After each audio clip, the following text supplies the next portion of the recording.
NCERT class 9 English हमारी book है bee hive और उसमें हमारा चैप्टर 1 था द फन वी हैड, जिसका बेसिक के बारे में हमने पिछली वीडियो में पिछली क्लास में देखा था। इस क्लास में हम लोग क्या करेंगे, ब्रीफ समरी के बाद अब हम लोग क्वेश्चंस करेंगे। तो एक्सरसाइजेस देखते हैं या थिंकिंग अबाउट द टेक्स्ट। पहला क्वेश्चन मतलब हमारे पास क्वेश्चन है, answer this questions in a few words और a couple of sentences each. पहला है how old are Margie and Tommy. Margie and Tommy कितने ओल्ड हैं, कितने साल के हैं। Margie is 11 years old and Tommy is 13 years old.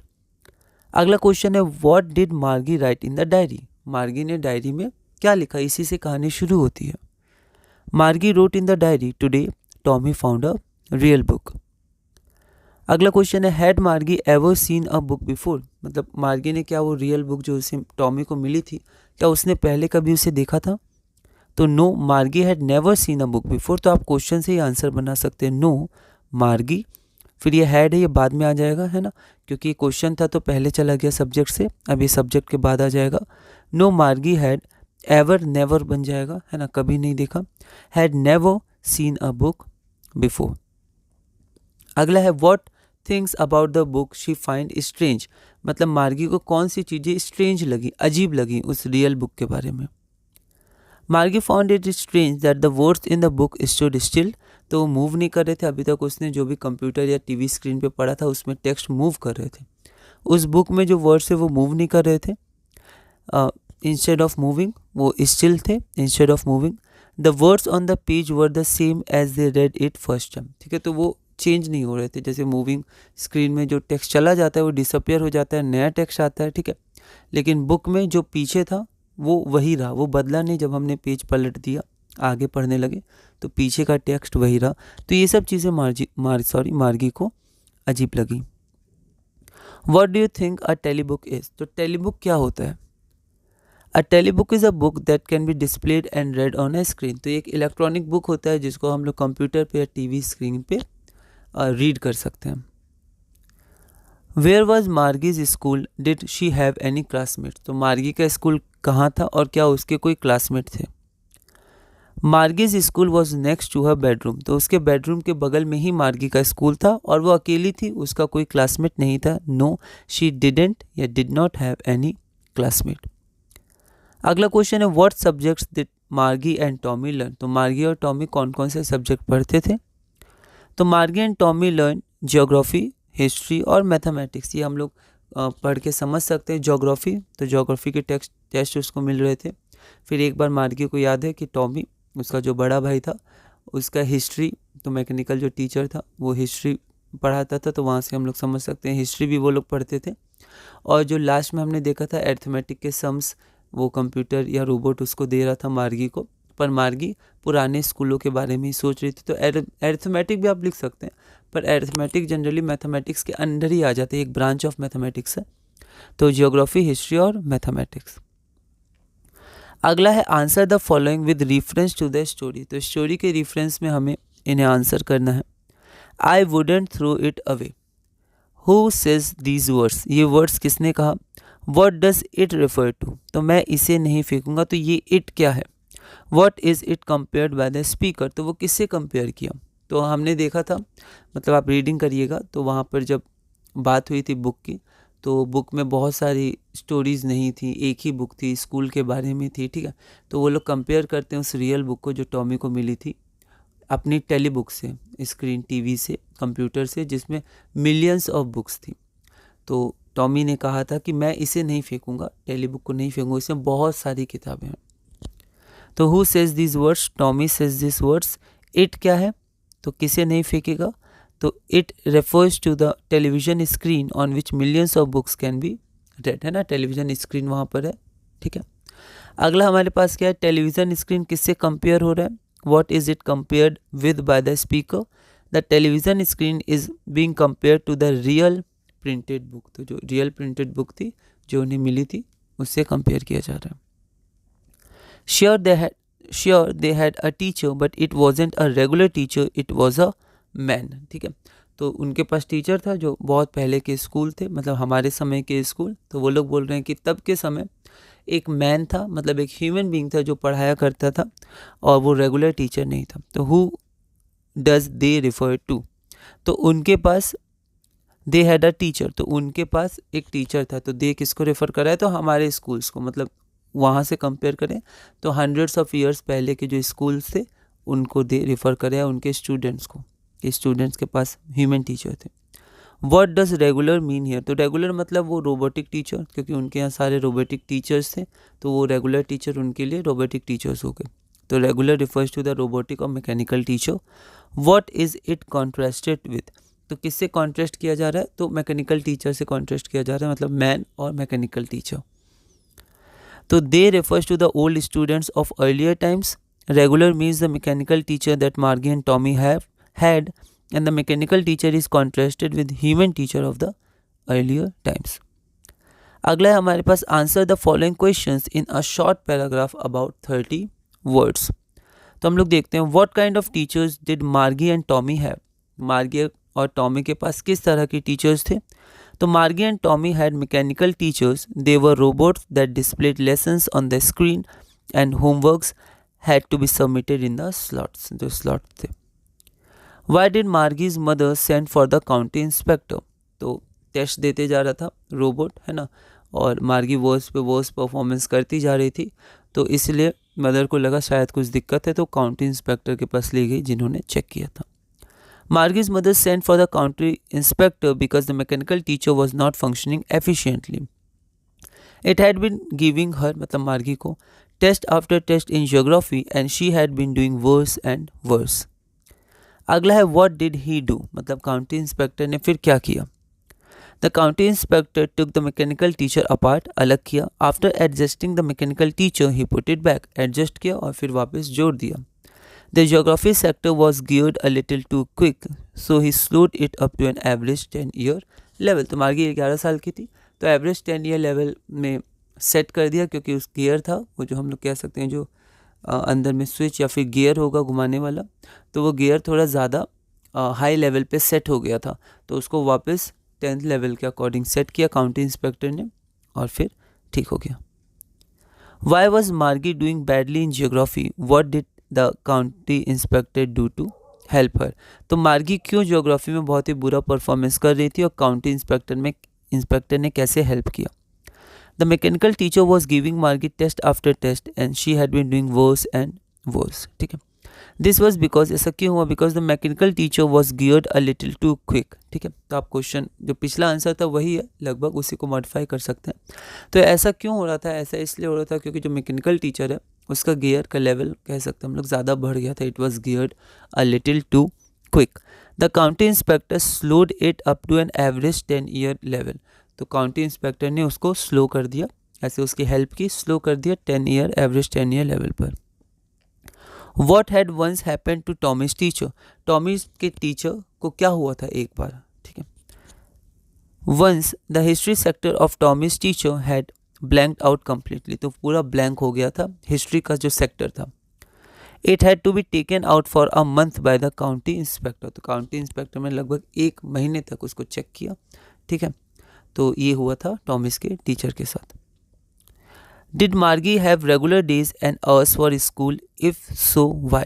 तो क्या मार्गी रेगुलर डेज मतलब हर दिन पढ़ती थी, रेगुलरली पढ़ाई करती थी और रेगुलर घंटे पढ़ाई करती थी, है ना, एक समय पर हम कह सकते हैं वो पढ़ाई करती थी रोज़। येस, मार्गी had regular days and hours for schools. ठीक है, तो उसके रेगुलर डेज होते थे, रेगुलर पढ़ाई करती थी और रेगुलर घंटों पे पढ़ाई करती थी। Because her mother believe that learning at regular hours help little girls learn better, है ना, यहाँ पर बेटर दिया हुआ है, तो हम लोग फास्ट भी वैसे मिलते ही जुलता है, पर बेटर दिया हुआ है कि बेटर लर्न करती हैं लिटिल गर्ल्स जब वो रेगुलर आवर्स पे पढ़ाई करती है। मार्गी की मम्मी इसको बिलीव करती थी, है ना, शी बिलीव्ड। ये हो गया, आगे बढ़ते हैं। How did Tommy describe the old kind of school? तो उन्होंने ओल्ड काइंड ऑफ स्कूल के बारे में पढ़ा, तो कैसे टॉमी ने उस ओल्ड काइंड ऑफ स्कूल को डिस्क्राइब किया? Tommy describes the old kind of school as a special building where all the kids went to learn together with a human teacher. जैसे उनके टीचर जो थे रोबोटिक या mechanical teacher, वो घर पे ही थे। ठीक है, तो लेकिन उनके घर पे ही थे, नेक्स्ट टू द बेडरूम मार्गी का जो स्कूल था। पर वो कह रहे थे कि जो पहले के स्कूल थे, मतलब हमारे समय के स्कूल, तो वहाँ पर स्पेशल बिल्डिंग होती थी, यहाँ पर टीचर्स अपने घर से आते थे उस बिल्डिंग में, बच्चे अपने घर से आते थे और वो स्पेशल बिल्डिंग में जाके पढ़ाई होती थी। All the students of the same age group were taught the same thing. तो जो सेम एज ग्रुप के थे, सेम क्लास के हम लोग कह सकते हैं, उनको सेम चीज़ें पढ़ाई जाती थी। How does it describe the old kind of teachers? Old kind of teachers को कैसे डिस्क्राइब करता है Tommy? Tommy describes the old kind of teacher as real humans who taught students in a special building called a school. आप हटा भी सकते हैं क्योंकि तब भी स्कूल ही था उनका, जो बेडरूम के बगल में था, तो बिल्डिंग हम लोग कह सकते हैं, अभी स्कूल जनरल नाम है दोनों के लिए। Tommy describes the old kind of teacher as real humans who taught students in a special building. तो वो रियल ह्यूमंस थे जो स्पेशल बिल्डिंग में पढ़ाते थे बच्चों को। द टीचर्स टोल्ड थिंग्स, वो पहले बातें बताते थे, समझाते थे। गिव होमवर्क देते थे और फिर आस्क क्वेश्चंस, उनका रिवीजन करवाते थे और इसी तरह आगे कंटिन्यू करते थे। Answer each of this in 2 और 3 पैराग्राफ्स, लगभग 100 to 150 वर्ड्स लिखा हुआ है, तो आप एक अंदाज़ा लगा सकते हैं, आप गिन के भी देख सकते हैं, पर एक आसपास आप इसके रख सकते हैं। पहला क्वेश्चन है, what are the main features of the mechanical teacher and school rooms that Margie and Tommy had in the story? तो उनके जो स्कूल थे, उनके जो मैकेनिकल टीचर्स थे, उनके मेन फीचर्स क्या थे? तो यहाँ देखते हैं, आप इसको क्या कर सकते हैं, मॉडिफाई भी कर सकते हैं, ऐड कर सकते हैं, सब्ट्रैक्ट कर सकते हैं, अपनी तरह से मॉडिफाई करके अपने लैंग्वेज में इसको आप लिख सकते हैं। The mechanical teachers that Margie and Tommy had in the school were robots, वो रोबोट्स थे। दे flash lessons on the large screens, तो वो अपनी, मतलब जो टीवी स्क्रीन थी, आप वो फोटो भी देख सकते हैं, बुक में दिया एनसीईआरटी में, तो स्क्रीन पे वो फ्लैश करते थे lessons. The students submitted the test and homeworks in the slots writing answers in punch code. तो पंच कोड में मार्गी को लगभग, वो जब 6 साल की थी तब उसको पंच कोड सिखाया गया था कि जब वो पेपर सबमिट करे तो पंच कोड में करे, क्योंकि इवेल्यूएशन जो रोबोट्स का होता है, जो कंप्यूटर्स का होता है, वो अलग होता है ना, उनमें कुछ कोड लिखने पड़ते हैं, इवेल्यूएट करते हैं तब वो। The school of Margie was next to her bedroom, where her mechanical teacher was always present. Except होगा, है ना, छोड़कर, है ना, एक्सपेक्ट हो जाता है, एक्सपेक्ट करना, आशा लगाना। तो एक्सेप्ट मतलब छोड़कर, एक्सेप्ट और सैटरडे एंड संडे। तो जो मार्गी थी, उसका जो स्कूल था वो उसके बेडरूम के बगल में ही था, जहाँ पर उसके मैकेनिकल टीचर जो थे वो हमेशा प्रेजेंट थे, और वो सैटरडे संडे को छोड़ के हमेशा वो जो रोबोट था वो हमेशा वहाँ पर रहता था, ठीक है, रेगुलर आवर्स पे, रेगुलर टाइम पे, जहाँ पर मार्गी पढ़ती थी। The teachers automatically calculated the grades and marks in no time. तो जो मैकेनिकल टीचर्स है वो तुरंत ग्रेड और क्योंकि रोबोट है तो फिर वो जल्दी से जल्दी सारे ग्रेड्स और सारे मार्क्स इन नो टाइम तुरंत मार्गी को बता दिया करता था। Tommy and Margie had no classmates, उनके कोई क्लासमेट्स नहीं थे, वो अकेले पढ़ाई करते थे, कोई भी सोशल इंटरेक्शन नहीं था पढ़ाई करते समय। Tommy and Margie had no classmates, they learn geography, mathematics, maths and history. तो कैपिटल लिख सकते हैं सब्जेक्ट्स के नाम। तो दे लर्न, वो जियोग्राफी लर्न करते थे, मैथ लर्न करते थे, हिस्ट्री लर्न करते थे, और वो रेगुलर आवर्स पे स्टडी करते थे। They studied at regular hours because Margie's mother told that little girls learned better when they learned at regular hours. तो मार्गी की मदर जो है वो बिलीव करती थी कि अगर लिटिल गर्ल्स को, यानी छोटे बच्चों को, जब रेगुलर आवर्स पे पढ़ाया जाए तो वो बेटर लर्न करते हैं। अगला क्वेश्चन है, why did Margie hate school? Why did she think the old kind of school must have been fun? तो मार्गी शुरू में स्कूल को हेट करती थी, उसे अच्छा नहीं लगता था, क्योंकि उसे लगता था पहले के समय में भी ऐसे स्कूल होते होंगे कि चुपचाप बस पढ़ना है और सबमिट करना है, मार्क्स मिल जाएंगे, फिर आगे पढ़ो, है ना, कोई सोशल इंटरेक्शन, है ना, वो नहीं होता है जो एक ह्यूमन के लिए बहुत ज़रूरी होता है। तो लेकिन जब मार्गी को धीरे धीरे पता चला अपने बड़े भाई टॉमी से कि वो स्कूल, मतलब अभी हमारे समय के स्कूल जो है, वो स्कूल जो बहुत पहले होते थे वो बहुत ही अलग थे, उसके जैसे स्कूल नहीं थे, ठीक है, तब उसे धीरे धीरे अच्छा लगने लगा। फिर वो बोली कि एक जगह वो बोली भी थी कि मैंने नहीं कहा कि मैं पसंद नहीं करती हूँ या मुझे अच्छे नहीं लगते स्कूल, वो और जानना चाहती थी पहले, क्योंकि उसकी थिंकिंग चेंज हो रही थी। वो पहले ये सोच के ही बैठ गई थी कि पहले के स्कूल भी हमारे जैसे ही हैं, तो उसने अपने स्कूल के अकॉर्डिंग ही उन स्कूल्स को कंपेयर कर लिया था। पर धीरे धीरे जब उसको पता चला नहीं वो स्कूल अलग थे तो उसकी थिंकिंग चेंज हुई और फिर धीरे धीरे वो स्कूल उसको पसंद आने लगे, है ना। और लास्ट में भी हमने देखा कि वो जब रोबोट अर्थमेटिक के लेसन्स और क्वेश्चंस पढ़ा रहा था तो वो इन्हीं स्कूल्स के बारे में सोच रही थी कि बच्चों को कैसे कैसे फ़न आता होगा और वो लोग क्या क्या करते होंगे। तो यही है कि why did she think the old kind of schools must have been fun.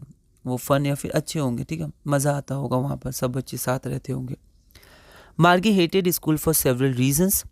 She felt isolate अकेला, स्टडीड अलोन, अकेले पढ़ती थी तो she felt isolated study alone during, यहाँ पर कॉमा ले सकते हैं हम, she felt isolated study alone during her school, या स्टडीड हम लोग कर सकते हैं, यहाँ पास्ट टेंस चल रहा है तो she felt isolated, studied alone during her school hours as she had no classmates.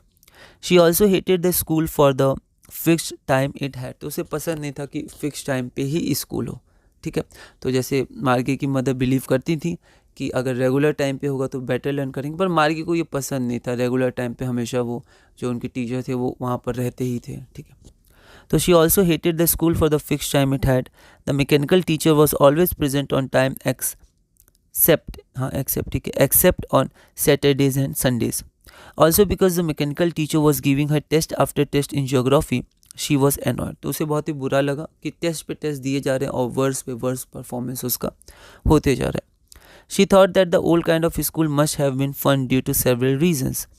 The old kind of schools were special buildings where all students went to study together. तो जैसे वहाँ पर जो मार्गी का स्कूल था वो उसके रूम के बगल में ही था, बेडरूम के बगल में, तो अकेली थी और टॉमी भी अकेला था, ठीक है। ऐसी स्टडी होती थी तब के समय में, मतलब जब के समय में वो है। लेकिन पहले उसे लगता था कि सारे बच्चे आते होंगे हंसते खेलते हुए, स्कूल के पहले बात करते होंगे, फीलिंग शेयर करते होंगे, कल क्या हुआ और आज क्या होगा, और फिर वो स्कूल में साथ साथ पढ़ते होंगे। जो ह्यूमन टीचर्स हैं उनके संग वो अच्छे से इंटरेक्ट कर पाते होंगे, क्योंकि मार्गी खुद एक ह्यूमन थी तो रोबोट के संग इंटरेक्शंस उतना नेचुरल नहीं है ना, तो उसको अच्छा नहीं लगता होगा। पर जब उसको पता चला कि पहले के स्कूल में ह्यूमन टीचर्स हैं तो उसको लगा होगा टीचर से भी इंटरेक्ट करना और फिर उनके समझाने का तरीका ह्यूमन होगा तो ज़्यादा अच्छे से समझ में आएगा। तो ऐसी कुछ कुछ बातें वो सोची होगी। तो they all were taught the same things if they were of same age group and दस हेल्प ईच अदर। तो जैसे वहाँ पर जो इंडिविजुअल स्टूडेंट थे उनके हिसाब से रोबोटिक टीचर उनको टेस्ट देते थे, पढ़ाते थे। लेकिन उसको लगा कि पहले जब क्योंकि सब सेम ग्रुप में पढ़ते थे तो अगर मान लो किसी को समझ नहीं आया तो वो लोग थोड़ा आपस में ग्रुप स्टडी कर सकते हैं ना, थोड़ा वो लोग मतलब पढ़ने के साथ साथ कुछ और अच्छे तरह से समझा सकते हैं, थोड़ा मतलब अलग वे में समझा सकते हैं एज़ कम्पेयर टू रोबोट्स। तो उसे लगता होगा कि जो नहीं समझ में आया तो तब जो इंटरेक्शंस होता होगा ग्रुप ऑफ स्टूडेंट्स के बीच में वो कितना अच्छा होता होगा। दे इंटरेक्टेड विद ईच अदर, मतलब वो हेल्प करते होंगे और इंटरेक्ट करते होंगे। दे लाफ्ड, वो हंसी मजाक करते होंगे, खेलते होंगे, साथ साथ पढ़ते होंगे, और फिर went home together at the end of the day, और अंत में चले जाते होंगे अपने अपने घर साथ साथ, है ना। They studied from a human teacher, तो ह्यूमन टीचर से वो स्टडी करते थे। Who interacted with the students in a more comfortable way then a mechanical teacher, तो जो मैकेनिकल टीचर का इंटरेक्शन होता है उससे बहुत ही अच्छे से और ज़्यादा कंफर्टेबल वे में ह्यूमन टीचर्स इंटरेक्ट करते होंगे स्टूडेंट्स से। तो ये सब बातें जब वो सोचती थी, जब उसको जानकारी मिली, उसने सोचा, तब उसे लगा कि पहले के स्कूल में फ़न होता होगा, मतलब अच्छे लगते होंगे, अच्छा होता होगा as compare to her schools. हर स्कूल मतलब उसका जो स्कूल था। Do you agree with Margie that schools together are more fun then the school in the story? Give reasons for your answer. तो आपको क्या लगता है कि मार्गी का जो स्कूल थे, ठीक है, कि जो मार्गी ने स्कूल, उसका जो स्कूल था और जो स्कूल टुडे मतलब हमारे समय का स्कूल है, उसके लिए 100 ईयर बैक का स्कूल। तो क्वेश्चन है डू यू एग्री दैट, क्या आप इससे सहमत हैं, मतलब मार्गी से सहमत है दैट स्कूल्स टुडे मतलब आज के जो स्कूल है आर मोर फन, उसमें ज़्यादा फ़न है, ज़्यादा अच्छे हैं, या फिर ज़्यादा उनमें हमें अलग अलग चीज़ें सीखने मिलती हैं एज़ कम्पेयर, मतलब ऑल इन ऑल क्वेश्चन ये पूछने जा रहा है कि उसमें ज़्यादा फ़न है, ज़्यादा मज़ा है, ज़्यादा अच्छे हैं as compare to that schools then the schools in the story. तो जो फ्यूचर के स्कूल्स हैं उनसे बेटर है प्रेजेंट के स्कूल्स, ये एक तरह से पूछना चाह रहा है। Give reasons for your answer, आप रीजन्स दीजिए, ठीक है। तो यहाँ पर मार्गी जैसे हमने देखा लास्ट में जब अर्थमेटिक लेसन्स थे तो उसमें यही वो सोचती थी कि उन सब बच्चों को कितना मज़ा आता होगा, मतलब अभी प्रेजेंट के स्कूल में है ना, एक साथ खेलना, एक साथ हंसना, एक साथ पढ़ाई करना। तो इसको हम लोग देखते हैं। Yes I agree with Margie that schools today are more fun than the school in the story. हाँ, तो बिल्कुल आज के स्कूल्स में ज़्यादा फन है, ज़्यादा सीखने की बातें हैं, ठीक है, as compare to schools in future. The students in the school of the story had no classmates. उनके कोई क्लासमेट नहीं थे फ्यूचर स्कूल्स में। They had no classmates and lacked social interaction. तो उनके कोई क्लासमेट नहीं थे तो इसलिए वो सोशल इंटरेक्शन लैक करते थे। और ह्यूमंस हैं तो ह्यूमंस को सोशल इंटरेक्शन चाहिए। Hence they feel detached and isolated. तो वो डिटैच थे और आइसोलेटेड थे, अकेला अकेला सा महसूस करते थे। But school today have classmates with which we can interact. हम इंटरेक्ट कर सकते हैं, लाफ, प्ले, शेयर थिंग्स। हम अपनी शेयर थिंग्स बांट सकते हैं, ठीक है, फीलिंग्स बांट सकते हैं, एक शेयर कर सकते हैं और साथ में हम लोग हंस सकते हैं और खेल सकते हैं, इंटरेक्ट कर सकते हैं, हेल्प कर सकते हैं। Writing homework in punch code would be tedious बहुत ही मुश्किल होता होगा पंच कोड में लिखना। आज हम लोग अपनी नेचुरल वे में अपने लैंग्वेज में लिख के सबमिट करते हैं क्वेश्चंस वगैरह, तो पंच कोड में लिखना और फिर सब करना वो बहुत ही टीडियस होता होगा, वो भी अकेले। अगर कोई ग्रुप होता, वो लोग मिल के थोड़ा हंस के, थोड़ा एक दूसरे की हेल्प करके पंच कोड लिखते तो फिर भी थोड़ा ठीक था, पर अकेले एक ही चीज़ को बार बार लिखना वो बहुत ही बोरिंग सा और मतलब अजीब सा हो जाता होगा। तो writing homework in a punch code would be tedious. Having human teachers explaining the lessons is always interesting than reading on screens. तो जब कोई हमें समझाता है तो बिल्कुल अच्छा लगता है, एक नेचुरल है ह्यूमंस के लिए कि खुद से पढ़ना या रीडिंग करना उससे ज़्यादा अच्छा लगता है कि जब कोई हमें समझाए, उसके बाद हम लोग खुद से पढ़ें या सेल्फ स्टडी करें तो ज़्यादा अच्छा लगता है। तो खुद से बस पढ़ना और समझना, बस थोड़ी बहुत हेल्प से बेहतर है कि कोई अच्छे से समझाए, एक एक बार बताए, और वो भी अगर ह्यूमन हो तो ह्यूमन का ह्यूमन से इंटरेक्शन ज़्यादा अच्छा होता है। तो having human teachers explaining the lessons is always interesting than reading on screens. The various qualities of life that we learn in school such as kindness. ठीक है, तो ये सब हंसी मजाक, इन सब के साथ हम लोग कुछ कुछ बहुत ही इंपॉर्टेंट लाइफ लेसन सीखते हैं, जैसे काइंडनेस हो गया, रिस्पेक्ट हो गया, डिसिप्लिन हो गया, and these are very important in our life. आगे हमें बहुत ही सहायता करते हैं अलग अलग जीवन के मोड़ पे।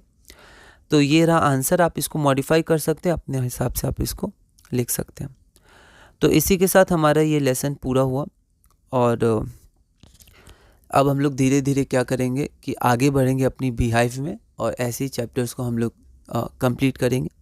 तो इस वीडियो में हमने बीहाइव का जो हमारा चैप्टर 1 की स्टोरी थी, द फन दे हैड, उसको हमने पूरा कर लिया है और अगली वीडियो से हम लोग धीरे धीरे इसी तरह आगे बढ़ेंगे और NCERT क्लास 9 बीहाइव को पूरा करेंगे।